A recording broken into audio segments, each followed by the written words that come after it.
Today we're pleased to welcome Andrea, Heinz, and Kathy King. They will deliver 448 copies of their book, When Men Buy Sex, Who Really Pays, to every MP and senator to reinforce the need for demand-focused legislation, and survivor-informed policy.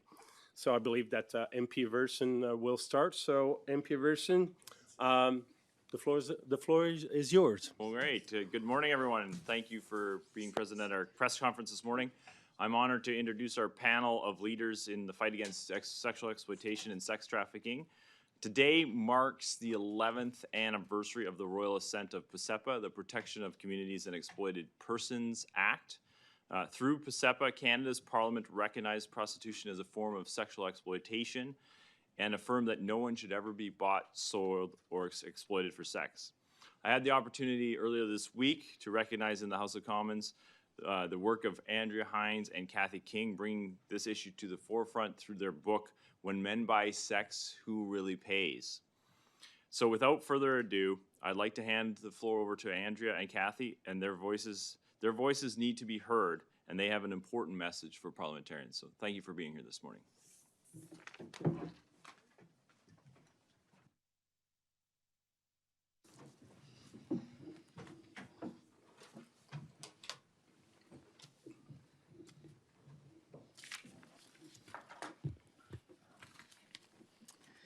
Good morning. My name is Andrea Heinz, and I'm honored to be here in Ottawa today with my co-author and fellow advocate, Kathy King, to mark and celebrate 11 years since the Royal Assent of the Protection of Communities and Exploited Persons Act. PSEPA is a world-leading law that recognizes the deep harms of the commercial sex industry and affirms that no one should ever be bought, sold, or exploited for sex. This law is personal to me. I spent 7 years inside Edmonton's licensed prostitution system as a young, economically destitute woman with a history of abuse and trauma. And in those 7 years, I witnessed and endured profound cruelty and suffering, things that most Canadians are fortunate never to have to ever imagine, let alone survive.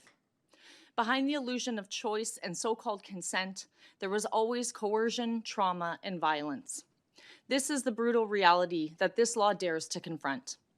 We are here today thanks to the generous support of EmpowerMen and Men Ending Trafficking, not only for sponsoring our trip to Ottawa, but also for covering the cost of delivering our book, When Men Buy Sex, Who Really Pays, to every single member of Parliament and senator in Canada, 448 copies in total. We are also proud to stand alongside passionate and principled allies, the National Council of Women of Canada, the Centre to Empower All Survivors of Exploitation and Trafficking, and Persons Against Non-State Torture. Together, we are united in saying we will not turn away from exploitation and we will not remain silent. Kathy and I spent 3 long years writing this book. It was our honor to bring the voices of the often voiceless to the forefront, to shine a light on what so many want to keep in the dark, and to fill a critical gap in Canadian literature on this issue. This is not a women's issue. It is a human rights issue, a justice issue, an issue of dignity, equality, and public safety. Make no mistake, prostitution and sex trafficking are not separate issues. They are deeply interconnected, and both are driven by demand, systemic inequality, and a culture that too often excuses the sexual exploitation of the vulnerable. To our elected leaders at every level of government, we call on you to act. Enforce this law, invest in meaningful exit supports, and send a clear, unified message: no person should ever be available for sexual use or purchase. To the people of Canada, we need you. We cannot forget or abandon those still trapped in the prostitution system. Stand with us. Stand for those who have no voice. Stand for a future where sexual servitude has no place in our society. Thank you. My name is John Cassels. I'm the founder and board chair of Men Ending Trafficking, a charitable advocacy organization based in the Toronto area. Also, in my full-time role with SIM Canada, I am the director of an agency called LifeWorthy. In addition to assisting young women exiting the sex industry, LifeWorthy provides support and guidance for parents of adult and minor-age children who are actively being exploited. The year was 2014 when Justice Minister Peter MacKay signaled that the Government of Canada had come to a new understanding on the concern of prostitution, that it is profoundly harmful and inherently exploitative. He had searched for a legal framework to lower the risk to those in prostitution and found none. The clear path then was to discourage wholesale the prostitution industry. That would largely be accomplished by deterring the purchase of sexual services. MacKay placed a robust legal scheme on the table, the Protection of Communities and Exploited Persons Act. Prostitution, which had been historically passed off as a mere public nuisance, would be more appropriately framed as a crime of exploitation. I regret to tell you that Canada's 2014 anti-prostitution law was neither appropriately implemented nor enforced in the provinces and territories. And prostitution activities continue to be licensed in Canadian cities. Even some politicians elected to look out for the well-being of their own communities remained in opposition to PASEPA. In the House of Commons, we heard it argued, sex work is work. Which is it? Is prostitution a viable career option, or is it a form of exploitation? The dozens of parents in LifeWorthy's Parents Program will answer that question without hesitation. They will tell you about the radical changes in behavior of their children and the loss of relationship they experienced. They will speak about the violence perpetrated against their daughters and describe the injuries to their bodies. They will testify to deteriorating mental and physical health of their daughters and lament over the addictions that took hold from efforts to self-medicate. Many will share that the nightmare continues without relief or closure. Some who have received closure will tell you about the anguish of having to bury a daughter. These are some of the people who are most qualified to tell you what happens when men buy sex. In conclusion, I'll quote from the book When Men Buy Sex, Who Really Pays, by Andrea Heinz and Kathy King. Condemnation of sex trafficking is an important first step, but a distinct hypocrisy prevails if we do not address the underlying issue of consumer demand. Men Ending Trafficking would like to acknowledge our co-sponsor, Hennes Doltze from EmpowerMen, along with the other individuals and organizations that contributed to the recognition and discussion of PASEPA this week on Parliament Hill. We were also able to deliver this important new book to every MP and senator. Special thanks to co-authors Kathy King and Andrea Heinz. Thank you. Good morning. My name is Michelle Abel, and I'm the Vice President of Children and Youth and Global Affairs for the National Council of Women of Canada. On behalf of the Council and our President, we wish to make the following statement affirming our strong and unwavering support for PASEPA, the Protection of Communities and Exploited Persons Act. Today marks the 11th anniversary of this important legislation coming into law. We wish to acknowledge and applaud the tireless efforts of the many advocates and government officials who brought this vital legislation to life and who continue every day to uphold its purpose and impact. Their dedication has enabled Canada to take meaningful steps towards protecting individuals and communities from exploitation. For many years, prostitution legislation has been the subject of debate and division. Yet, despite differing perspectives, one truth remains very clear. The safety and well-being of individuals, especially those who are most vulnerable, must always come first. That is why our presence here today is so important. We stand together as a firm reminder to government decision makers that the Protection of Communities and Exploited Persons Act must not only be maintained, it must be fully implemented and upheld. PSEPA is grounded in trauma-informed research, evidence-based data, and the lived experiences of those working on the front lines. It is a law designed to protect people who sell sexual services and to safeguard communities, including children, from the serious harms associated with prostitution. By targeting and disrupting demand, PSEPA addresses the root causes that fuel exploitation. It aligns penalties for trafficking and prostitution-related offenses, ensuring a consistent and coordinated legal response to practices that are deeply intertwined. This approach not only upholds human rights, but also reinforces Canada's commitment to combating exploitation in all of its forms. Today, as we commemorate this legislation, we also look forward. We reaffirm our collective responsibility to ensure that PSEPA continues to protect the most vulnerable and to strengthen the safety and well-being of communities across our country. Thank you. Good morning, everyone. My name is Liz John West, and I'm the Executive Director of CEASE, Center to Empower All Survivors of Exploitation and Trafficking in Edmonton.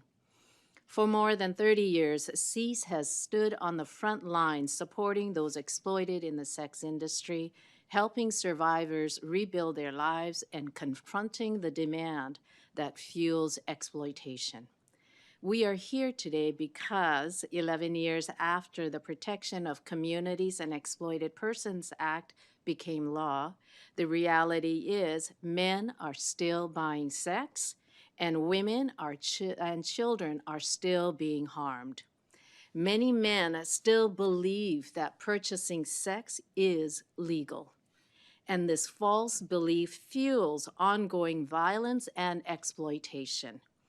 Every purchase reinforces a system built on inequality, trauma, and the commodification of human beings. At CEASE, we see the consequences of this every single day. In the past 6 months, we have received approximately 150 inquiries from individuals seeking to exit the sex industry. Many of them have endured unimaginable violence, violence that leave lifelong scars. A significant number struggle with poverty, mental health issues, and the trauma of being exploited as children.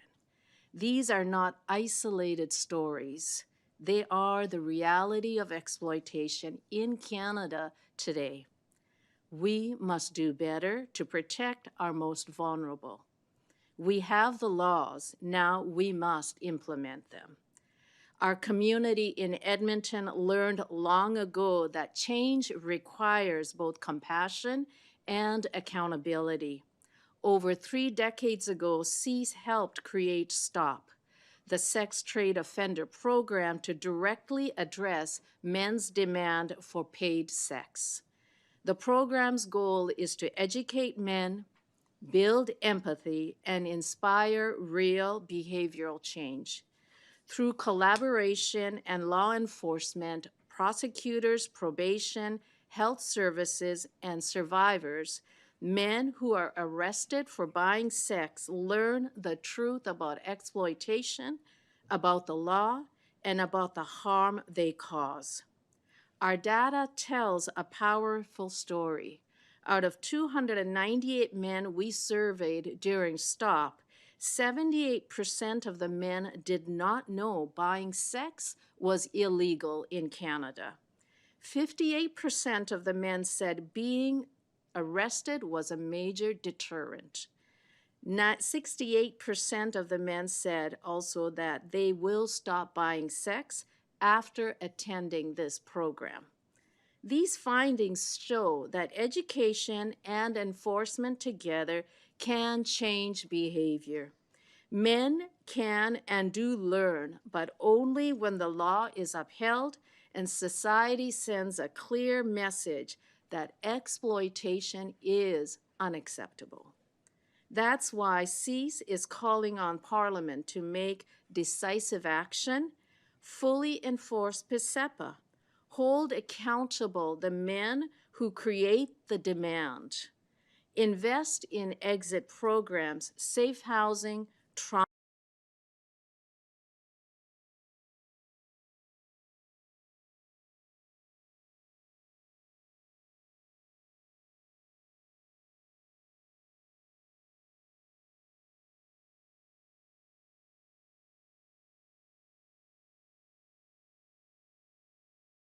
Equality. We cannot look away from the ongoing exploitation of vulnerable people. The law exists.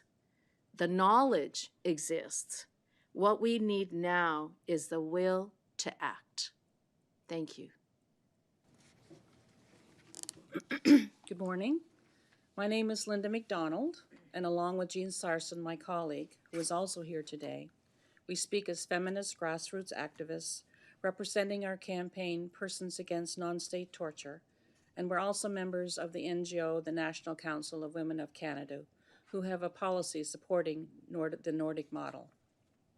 Non-state torture is the torture of mainly women and girls by non-state actors, by mostly everyday men not employed by the state, buyers of women in prostitution being one example. In 2014, the Canadian government asked Canadian citizens to share their ideas about Bill C-36, the Protection of Communities and Exploited Persons Act, now known as PSEPA, a proposed new law on prostitution based on the Nordic model, where the focus is on the demand, or the men who buy women. Since 1993, Jean and I have been listening to women's stories about non-state torture, including women who have been exploited in prostitution. We wrote MP Joy Smith, who brought Bill C-36 forward, telling her about our work. Joy called us, asking us to come to Ottawa to share our expertise about the non-state torture happening in prostitution in Canada. She said she felt it was very important to expose such reality. That July, Jean and I stayed for the entire week of testimony, listening to the very powerful voices from women who had survived prostitution, abolitionists, lawyers, police, academics, and others who supported the proposed law, and some who did not.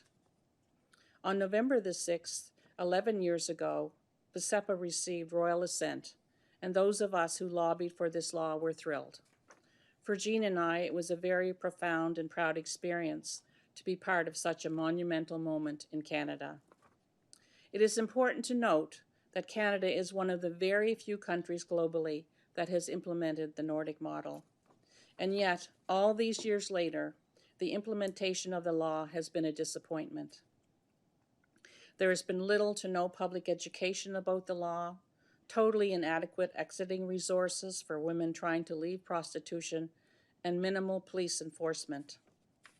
Total implementation of PSEPA will prevent human trafficking of women and girls, the horrific ordeals of non-state torture that women are still being subjected to in prostitution in this country, and femicide. We need stronger political will and community support for PSEPA to totally realize the safer communities that this law can promote. Thank you very much. Good morning. My name is Hennes Doltze, and I'm the leader of the EmpowerMen project. We're part of the Mamawi Center, and we're based in Winnipeg. Through our work, we engage men and boys in the prevention of sexual exploitation and human trafficking. We do this through youth workshops, community trainings, research, as well as cooperation and engagement with law enforcement and other activities. I'm pleased to support this important event here today under the leadership of Kathy King and Andrea Heinz. I commend them for their passion, their willingness to share how exploitation has affected their personal lives in profound ways, but also their relentless push for change, which includes highlighting the role of men in creating solutions to end commercial exploitation and human trafficking. They have done this in a profound way through their book, When Men Buy Sex, Who Really Pays? Year over year, sexual exploitation, such as extortion, online child sexual exploitation and abuse, sexual violence amongst teens, as well as human trafficking, continue to increase. Most of the victims of these harms are women, girls, especially those who are Indigenous, as well as boys. The reality is that men cause a large part of the harm. This is even more true for those who participate in the commercial sex industry as buyers in brothels, escorting, and massage parlors, as well as through online platforms like escort websites and sex buyer review boards.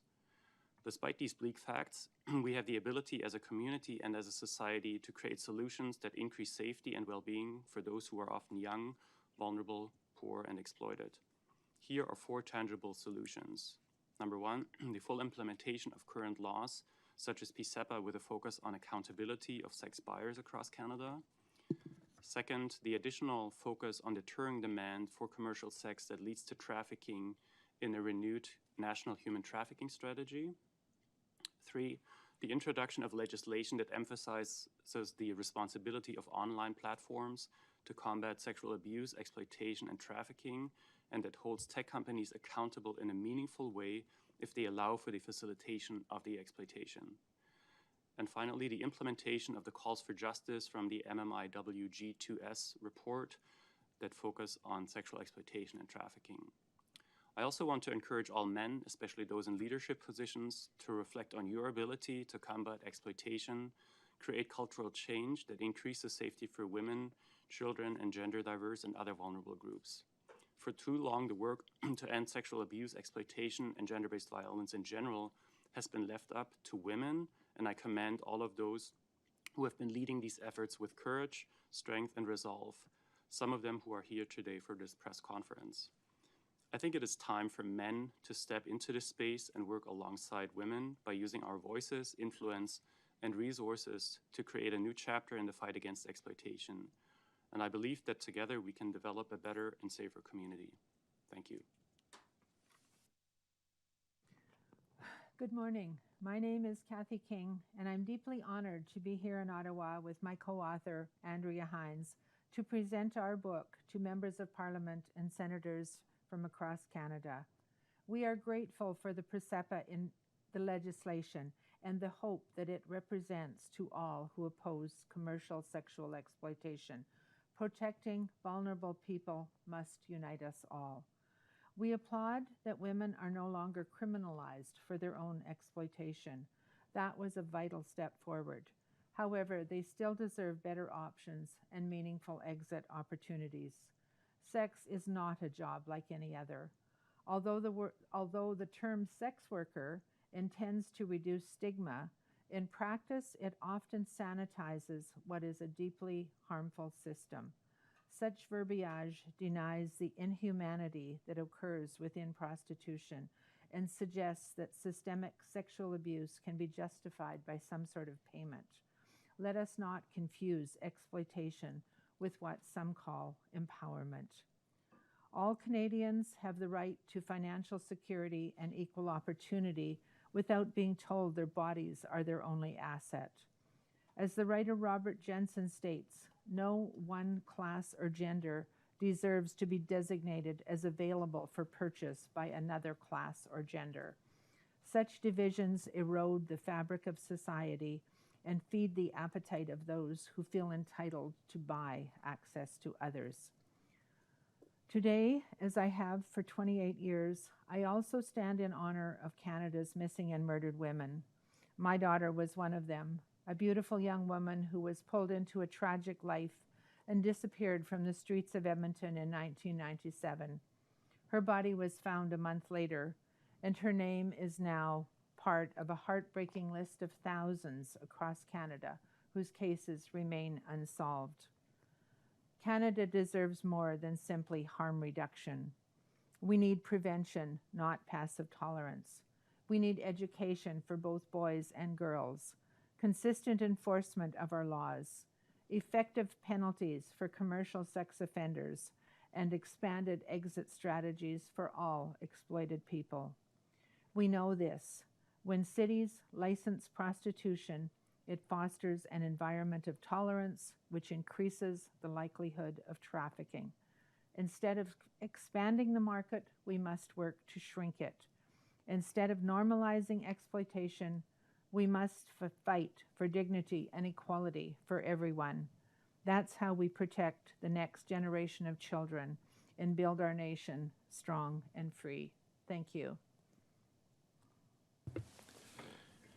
Now it's time for questions from reporters. One question, one follow-up. We start in the room, followed by people online. No one in the room, no one online, so this marks the end of this press conference. I would like to thank Ms. Heinz, Ms. King, as well as everybody else for coming.